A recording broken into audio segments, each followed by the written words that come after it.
On November 6, 2020, Davon Bennett, better known as King Von, was pronounced dead from gunshot wounds. This is his story.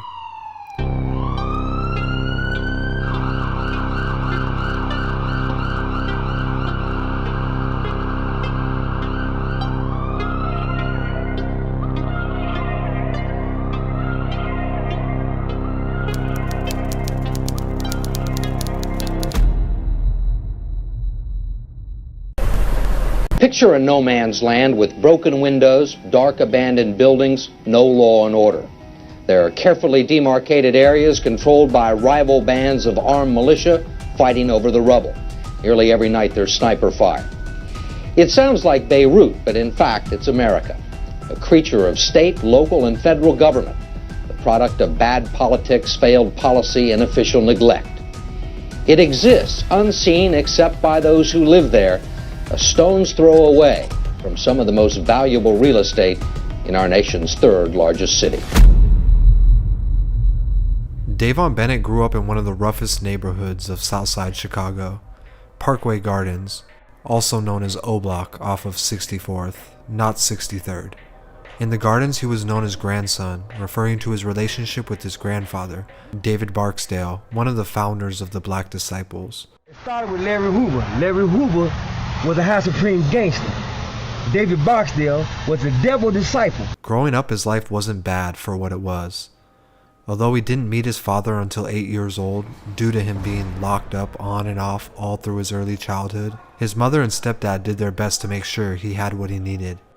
Davon was an A and B student and even enjoyed playing baseball up until around high school. Growing up around poverty and violence in Southside Chicago, it's almost always inevitable to get involved in trouble. It's easier to go on the block than it is to go to school. Although he denies ever being part of a gang in his younger years, he admits to taking an interest in the street life.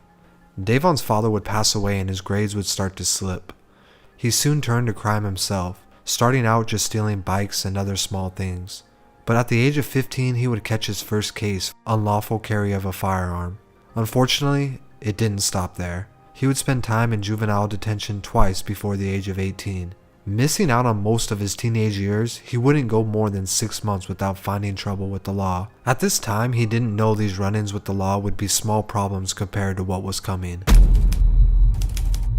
On May 29, 2014, a man by the name of Malcolm Stuckey was sitting on his porch with two others during a birthday party. Two men would approach him with loaded guns and open fire. Although they tried to flee down the street, Malcolm was shot in the head and died on the scene, whereas the two others involved were wounded but later survived. Initially, only one person was arrested for the crime, Michael Wade. But after more evidence rose, Davon would find himself potentially facing 100 years in prison for murder and 2 attempted murder charges. He would spend the next 3.5 years in jail. He would have time to reflect on a lot of things. Meanwhile, he's locked up. People he's known since a kid would start to blow up off rapping. Lil Durk and G Herbo's careers were on the rise. Although he didn't know whether he'd ever be free again, he did take inspiration from what they were doing on the outside.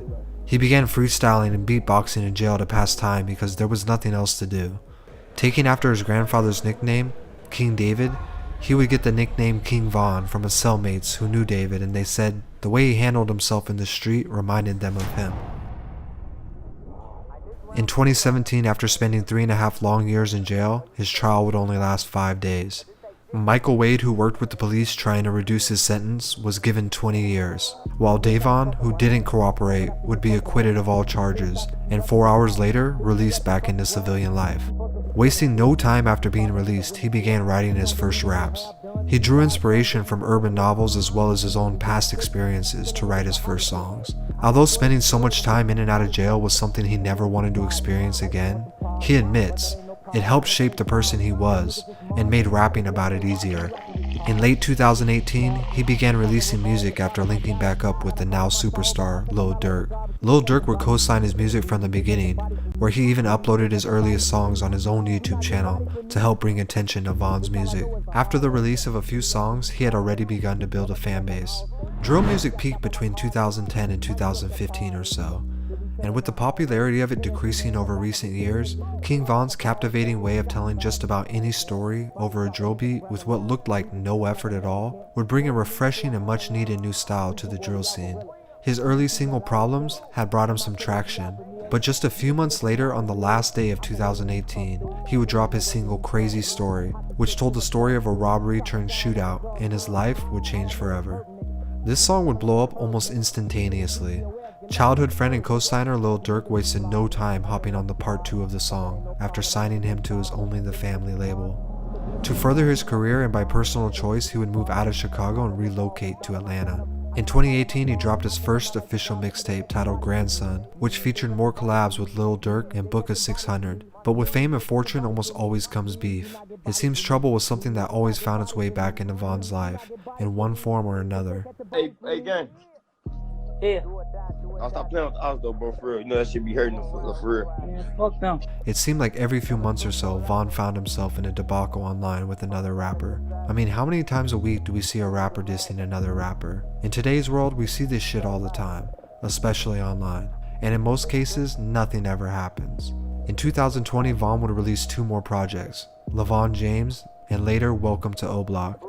The tape would peak at number 63 on the Hot 100, which is in fact very ironic. By then he had gained so much popularity, his tapes would feature big artists from all over. He was just beginning to be solidified in the rap game. And then...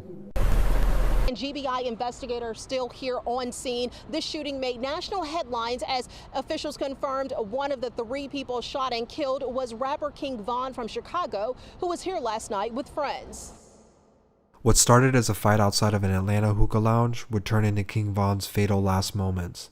It has since surfaced that the entourage of people behind the shooting of Von are associated with the rapper Quando Rondo. While it's nearly impossible to figure out if King Von and Quando Rondo had beef of their own, they clearly ran with 2 different circles. Von was signed to Durk, and Quando was signed to NBA Youngboy. Because they were so close to these more experienced rappers, it's possible that the beef between Von and Rondo was actually tied to the relationships with Lil Durk and Youngboy.